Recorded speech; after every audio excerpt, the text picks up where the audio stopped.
Senator, good to see you again. I want to ask you about those 20 large generators. Let's start right there that CenterPoint Energy had. Customers, including you, paid for those over the last few years.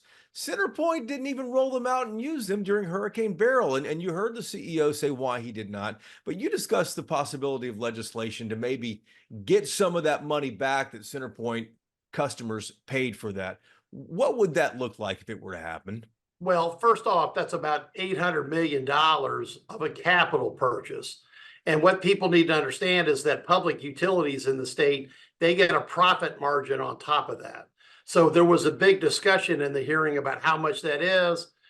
It was at least $30 million, et cetera. So not only did we buy 15 boat anchors that are big, giant 32 megawatt generators, they also made a profit margin on it. And you're absolutely right.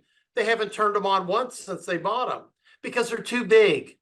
And part of the problem is if you buy too big, it takes 5 days to move them and set them up. So it's a really wasted purchase. But even worse than that, they leased them. So the cost was probably more like 1.2 billion. And even worse than that, they didn't go with the low bidder.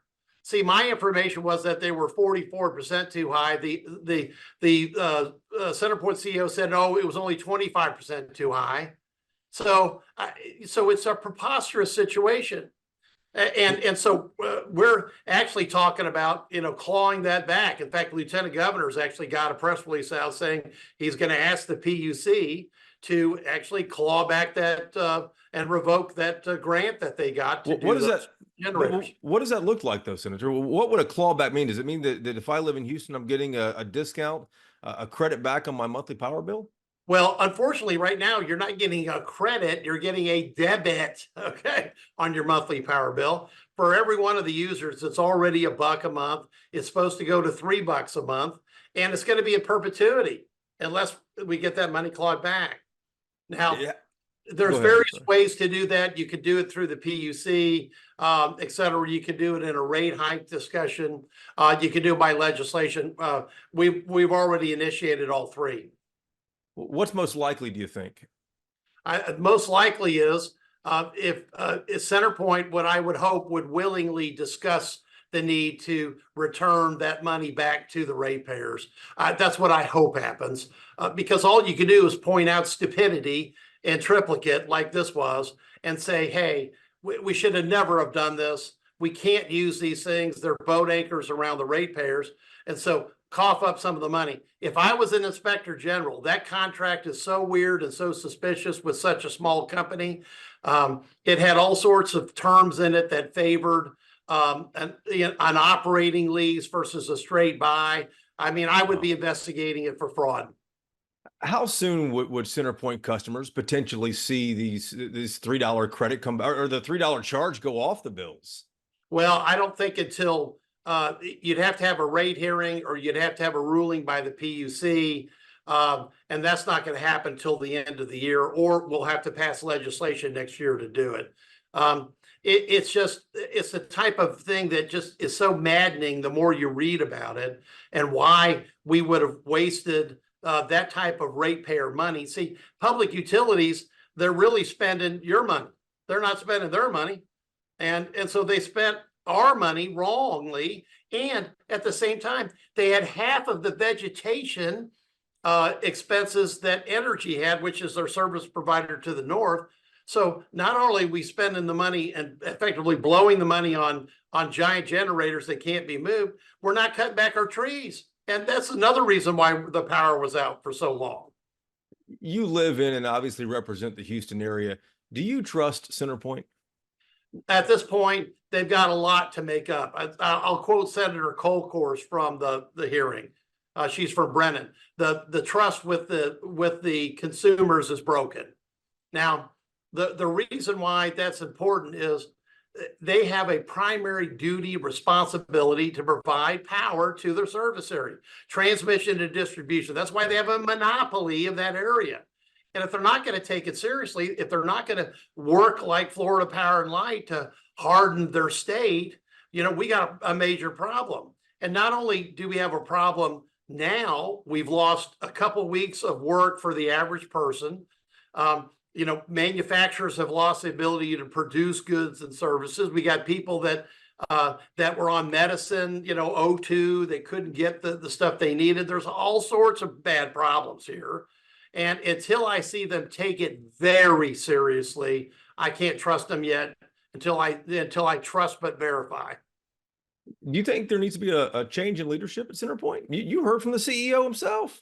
Well, the problem was that they've already had 3 different CEOs in 3 years. Oh, they've had 3 different executive chairmen of the board in 3 years. Oh, they've had 3 different heads of the electrical division in 3 years. Oh, well, they've had a revolving door of executive management leadership.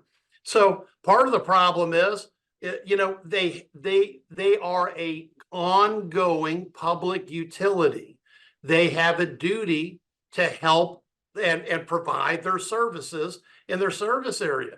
And this is so bad that we've got parts of the Woodlands that came and testified. They want out of CenterPoint. They want to get into energy.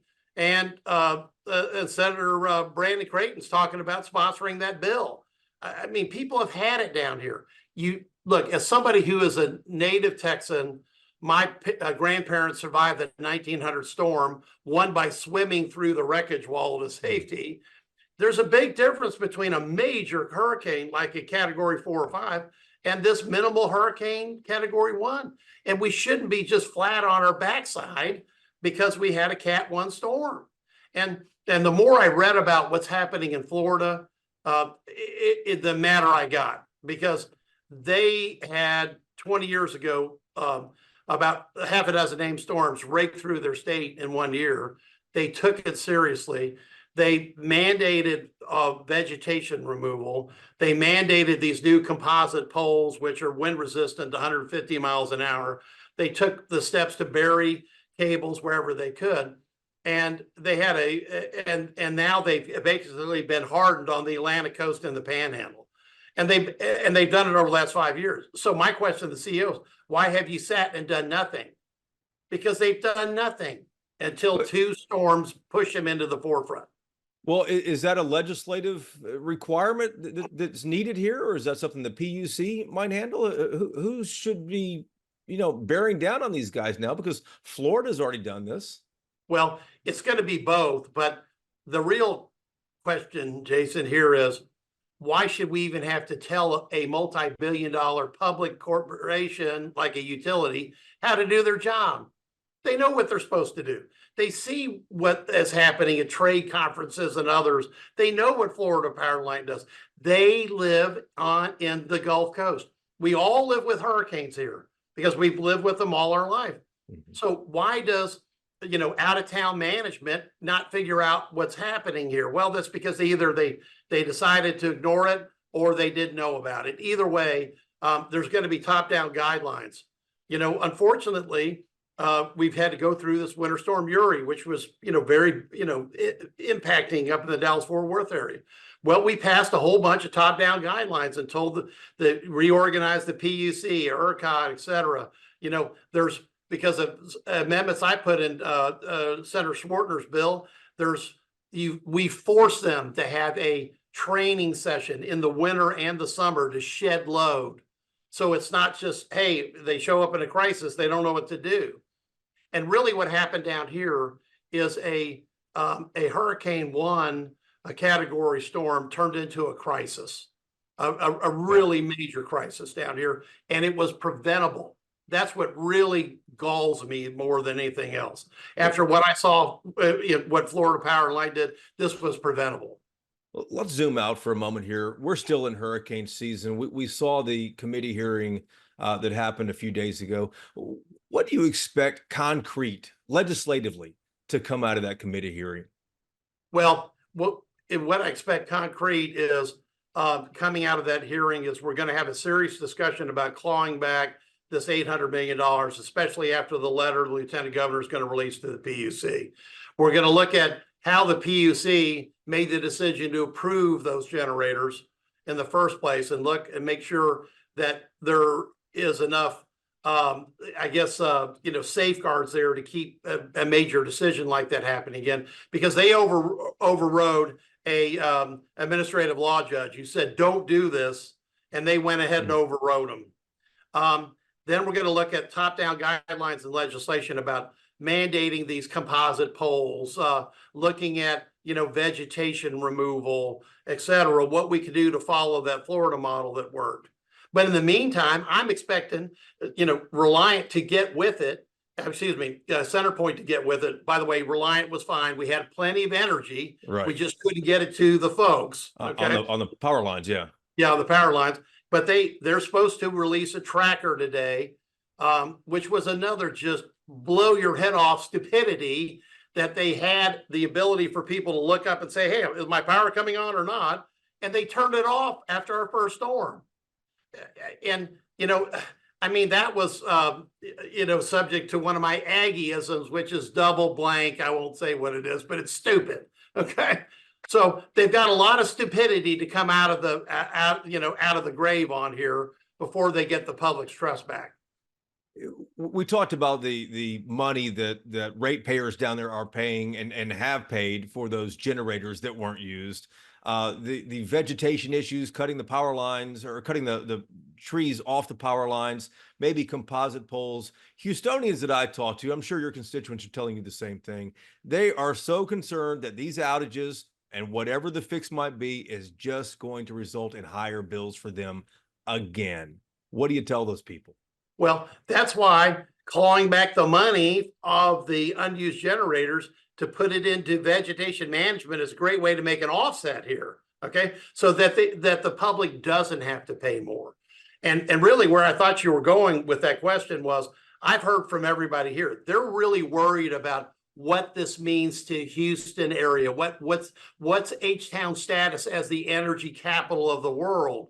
How often can we have our power go out and keep the energy capital? What is the status? Yeah, what is the status then? Yeah, right. And so part of it is I'm going to keep the pressure on, CenterPoint. I suspect this committee, because it was bipartisan condemnation of it, we're going to keep the pressure on CenterPoint at full broil on the heater until we get answers across the board. We've got to go through hurricane season right now. Yeah. And then, they have plenty of time before the session to make progress. And believe me, everyone's going to be measuring them, because what gets measured gets fixed. And right now, CenterPoint's response is broken. Senator, we'll be watching as well, too. Thanks so much for the insight. Always good to talk to you. Thank you.